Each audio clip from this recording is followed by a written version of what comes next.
the India-US relationship was going from strength to strength over the last 25 years. The Indian policymaker class failed to imagine that Trump 2 would be radically different from Trump 1. Trump is nakedly transactional. He's opportunistic to a degree that no other American president has ever been. The countries and regions that have suffered the most are the ones that were closest to the United States in his first term. If you are India or Australia or Japan, you still need the United States. In as much as the US-India relationship has struggled, the US-Pakistan one has flourished. Trump is going to continue his bid to be seen as a peacemaker, but the problem there is that peace is not a one-off. Peace is a process, and I don't think that is Trump's forte. Hello and welcome to Tracking Trump on DeKoder. I'm Nidhi Razdan. As 2025 draws to a close, we thought we'd take a look at the impact of Trump's foreign policy and the impact it's having not just on India but the entire world. As far as the India US relationship is concerned, it's really been through the ringer this year. And that much talked about trade deal between the two countries, well, we're hearing it might be inching closer, but it still hasn't quite been clinched yet. So, is there still a lot of trouble in the New Delhi Washington relationship that we still have to smooth over? Moreover, what does Trump's approach to friends, allies, enemies all really mean for foreign policy in 2026? Are we going to see trade front and center of diplomacy when it comes to world powers dealing with each other? And what kind of changes should we expect in the coming year? Ravi Agrawal, the editor in chief of Foreign Policy magazine, joins us from New York City today on the program. Thank you very much, Ravi Agrawal, for joining us. Foreign Policy is, of course, one of the most prestigious names in the business and is really tracking foreign policy developments around the world so closely. If I had to ask you a first general question, Ravi Agarwal, that would be, what is the overall difference you see in Trump's approach to foreign policy in his second term compared to what he was like in his earlier term? Thanks, Nidhi. I think he's just a lot more unbridled. All of the things that he wanted to do but was prevented from doing by his advisors in his first term, now he's doing. So he is unchecked when it comes to his long-standing belief that tariffs would be good for the US economy and he should use tariffs as a foreign policy cudgel. Well, now he's doing it this year. Despite some adverse economic data in relation to that, he's doing exactly as his gut determines. Like if he feels this is right, he will go against what his advisors or economic advisors or economists in general will say, and he'll just go ahead and do that. He is a lot more transactional than he was in his first term. Look, all leaders are transactional. I like to say that Trump is nakedly transactional. He's opportunistic to a degree that no other American president has ever been. And then there's an element of plutocracy, which is sort of, trying to enrich your cronies, veering into kleptocracy, which is basically defined as the rule of thieves, Nidhi, when you have too many crony capitalists self-dealing each other, as we've seen with, crypto, with critical minerals, and a few other things that Trump cares about. So this is an unbridled presidency with fewer checks and balances internally than from the first term. And I want to talk a little bit more about the wider implications of how he's changed his foreign policy approach, but looking specifically at India for a moment. Uh, what's the sense you're getting on the trade deal? Because so much seems to hinge on having a trade deal in place between the two countries soon. And we did hear that there's been some incremental progress, but nothing more than that. We know the Prime Minister and the President spoke again just a few days ago, the third time they've spoken in the last couple of months, which Mr. Modi described as warm and engaging, but Mr. Trump said nothing on it. So, any sense at all that you're getting there in the US about where this trade deal is going when it's happening? I don't have exact details on when it might happen. I think this is one of those things where we'll know when we'll know. But I will say that when you look at Trump's second term, the countries and regions that have suffered the most are the ones that were closest to the United States in his first term. So think of Europe, India, of course, countries that had begun to rely on the United States for partnerships, for alliances, for trade.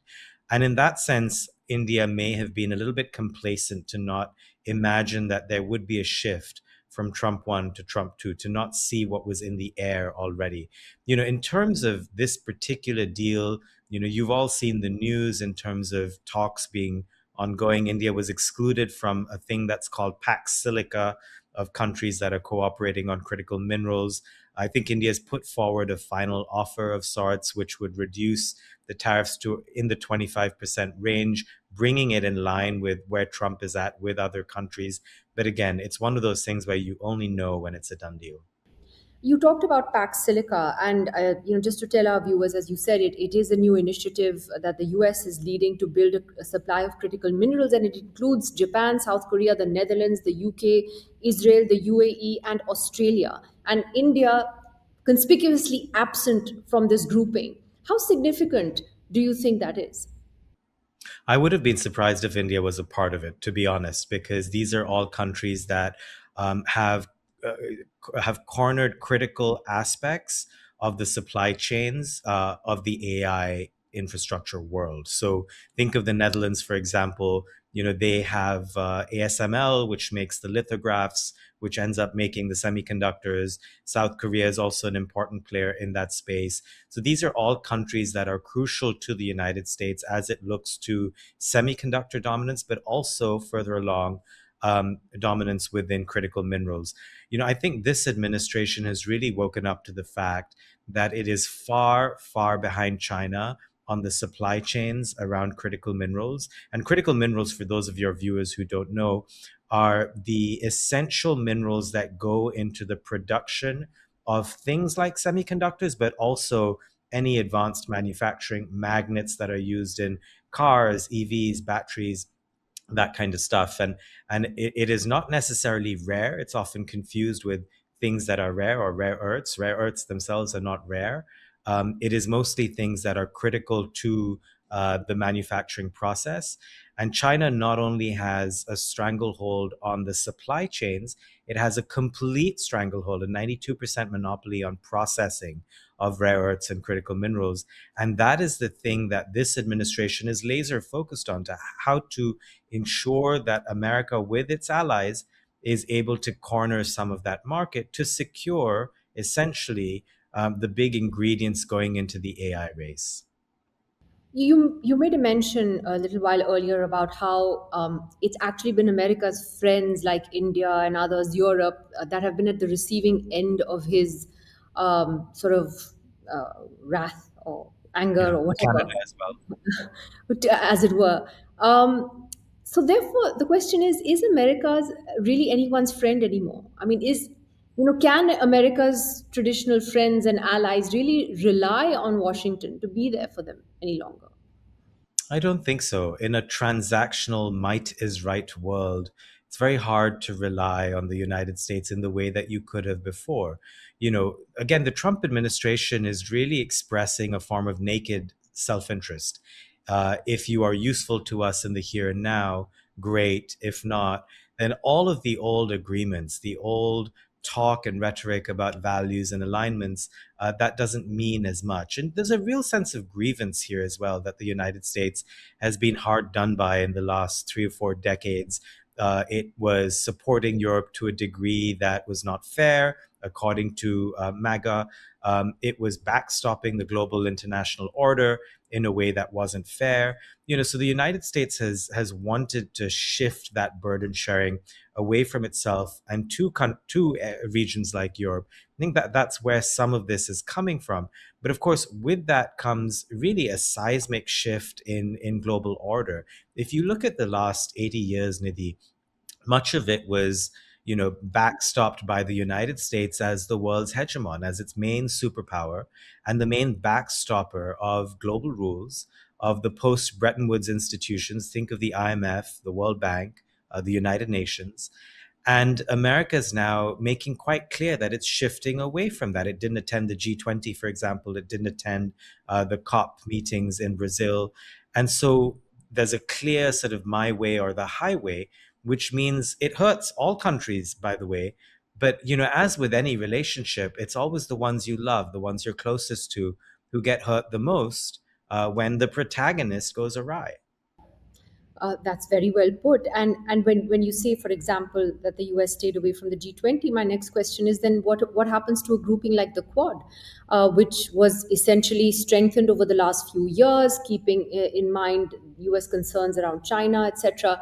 Do you believe that that grouping too stands to be now weakened as a result?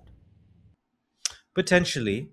Look, just to play devil's advocate here, Nidhi, the United States is still the world's biggest economy, the biggest military still, even though China is really catching up, especially on the Navy and shipbuilding. If you are India or Australia or Japan, you still need the United States. You will do what it takes to cooperate with the United States in the here and now while thinking about other options in the future. Same with Europe, by the way, even though they're all part of NATO, the world's biggest military alliance. European countries are very clear now that longer term, they need to increase their defense spending to 5% of GDP. They need to rely less on the United States. But that's longer term. In the short term, they still don't have a choice. And that's kind of where we are, Nidhi. We're in this interregnum between orders. If the old order was led by America, the new order, we don't quite know what it's going to be, whether it's China led or multilateral or multiplex. We're in an interregnum between orders. And what that means is a period of messiness where countries like India, Australia, Japan, they have to just, wait and watch, pick their bets, and be intelligent about their choices.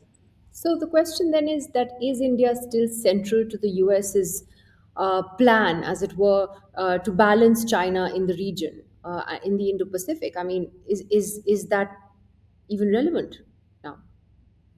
Somewhat, not to a great degree. Look, I mean, even if the United States and China had gone to war, let's say last year, would India really have come to the United States' help? I'm not so sure. And so it's not like the United States ever truly relied on India as a real backstop, as a real partner in the region. There's a lot of sharing of tech ties, defense ties, and I think a lot of that is going to go on. A lot of that is actually below the radar of what Trump tends to focus on. And it's important here to also separate some of Trump's rhetoric from what the policymakers do. And the policymaker class in Washington, I think, still generally believes that the US India partnership is a good one, is an important one for the future. But when you think about the battles of the future, AI, um, critical minerals, supply chains, India is actually not a huge player in any of those spaces. And so I don't think the United States sees India as necessarily the place that it needs to focus too much attention on if it is really focused on competition with China. Um, Therefore, when you look at this year gone by, there's the India-US relationship on one hand, but you also have had the US-Pakistan relationship that's undergone, a significant transformation, and it all happened, unfortunately for India, after the Pahalgam terror attack, where Indian authorities have now filed a charge sheet in court linking it to Pakistan officially in court. Um, what changed, for Trump vis-a-vis Pakistan, with whom he didn't have this kind of relationship at all in his first term? It's a great question, Nidhi. I think two things happened. On the Indian end, India maybe got a little bit complacent. You'll remember Trump and Modi in Trump's first term had a very strong relationship. The India US relationship was going from strength to strength over the last 25 years. And I think the Indian policymaker class failed to imagine that Trump 2 would be radically different from Trump 1. And in doing so, they underestimated how much Trump would wield tariffs as a foreign policy cudgel, how much Trump would be willing to blow up traditional relationships in favor of newer ones or newer pet projects. So that's one side of it, the Indian side of it. The flip side of it is the US Pakistan relationship, which was not in a great place under the Biden administration or even under Trump 1. And I think the Islamabad was very clever, actually, in terms of trying to understand what animated Trump 2. It is now fairly well known that they hired lobbying groups in Washington that were close to Trump, that are led by people who have worked in Trump's orbit. And of course, they learned from those groups advice on how to get close to Trump, which is to say, focus on the things that Trump the man, not Trump the administration, but Trump the man really cares about. So they focused on cryptocurrencies. They said, you care about this thing, we will invest in your pet cryptocurrency projects. You care about critical minerals, we have critical minerals. In fact, we will show up to the White House with rocks from Pakistan in our hands to show you what we have at home and how you can exploit these things. You care about the Nobel Peace Prize? Well, sir, we would like to nominate you for the Nobel Peace Prize. Now, all of this can come across, Nidhi, as craven, as not dignified even, but that is the approach that they took. It is the approach that seems to have broken through with the Trump administration. And so, in as much as the US India relationship has struggled, the US Pakistan one has flourished. Now, I do want to caveat, however, because in everything I'm saying here, I don't want to come across as if I'm advocating for flattery as a strategy. I'm not. It That could was going be to that be my this next year question. it could be that this year Pakistan has gained, but longer term, the jury is out. Flattery as a strategy, bribery as a strategy, it can work in the short term, but longer term, if you're a democracy, if you care about values, if you care about standards and norms and rules, then maybe you don't want to try those kinds of options. And maybe you want to sustain some pain. And Indian officials I've spoken to take the stance that, while they may have not judged how much of a difference there would be between Trump 1 and Trump 2. India is a large, proud democracy, and it doesn't actually want to take the approach that Pakistan took. Coming back to the India relationship for a moment, when we talked about the fact that Trump is so transactional, and he's putting ideology to one side and focusing purely on trade and tariffs, etc. But the India-US relationship has been very sort of steeped in ideology and shared values, and we keep hearing those terms over and over again. But in real terms, for example, the fact that so many Indian students want to go and study in America, and we've actually seen this year a sharp drop in the number of Indian students going to the US because, again, of the new visa rules and all the restrictions and the fear of what's happening on campuses there. Doesn't that actually, to you, have the potential to hurt India-US ties more in the long term? Because this I think has been such a big sort of bedrock of the relationship. So if that starts fraying, then what happens? That's so true, Nidhi. And this is a longer term people to people ties question. It's the soft power that binds the relationship, I think, longer term, that has really suffered. Look, I say this with some personal experience. I grew up in India. I left India at the age of 18 to come to the United States as a student. And today, of course, I run an American magazine. I'm an American citizen. I live here in the United States, speaking to you from New York right now.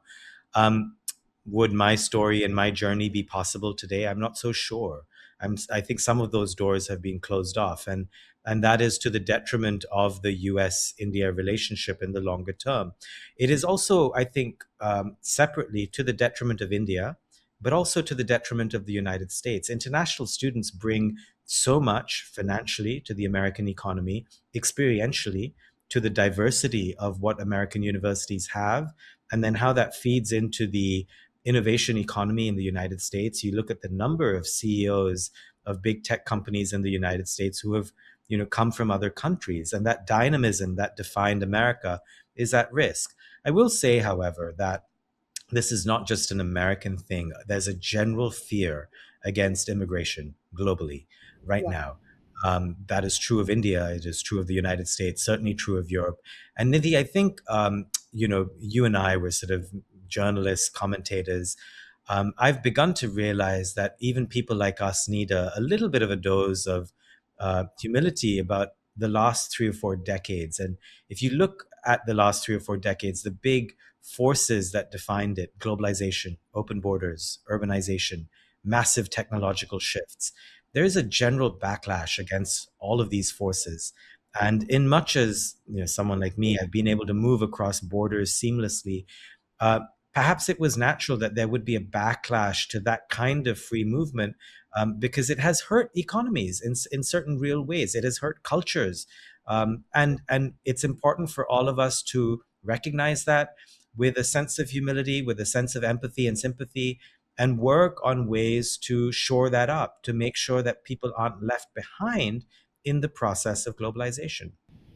One last question, Ravi Agrawal, which is that if you had to predict what 2026 would be like in Trump, in the Trump verse, in which we're all sort of players, what do you think it could be? What potentially do you see being the big story, the big foreign policy story of 2026? That's a tough one. Look, I think what we know domestically, America is going to celebrate its 250th birthday. There'll be a lot of jingoism and nationalism on display in the United States. The midterms in November are going to be a massive focus in the American media. So, in as much as the Democrats have not really been able to define what they stand for, what their future plans are, I think we'll begin to see some meat on the bones on that front. And so this will be a little bit of a clash of ideologies, contrasting Trump world with some other vision and world that is more than just not Trump. The Democrats need to stand for something. And I'm beginning to hear signs of what that could be, but we'll learn a lot more in 2026. On the foreign policy front, I mean, anything could happen. I think Trump is going to continue his bid to be seen as a peacemaker. But the problem there is that peace is not a one off. Peace is a process.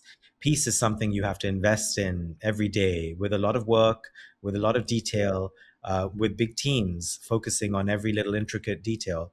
And I don't think that is Trump's forte. And so I think, of the so called 8 or 9 conflicts that he claims to have brokered and solved, we are going to see fissures in each of them, which could lead to a Trumpian response in some form that will be disruptive. Well, I think you summed that up pretty well when you said anything could happen. That probably sums up the Trump presidency in general so far. Ravi Agarwal, thank you very much for joining us. Wish you a happy new year. And let's see what 2026 brings. Thank you. Indeed, my pleasure. Thanks, Nidhi. And that's it on Tracking Trump this week. We'll see you again soon.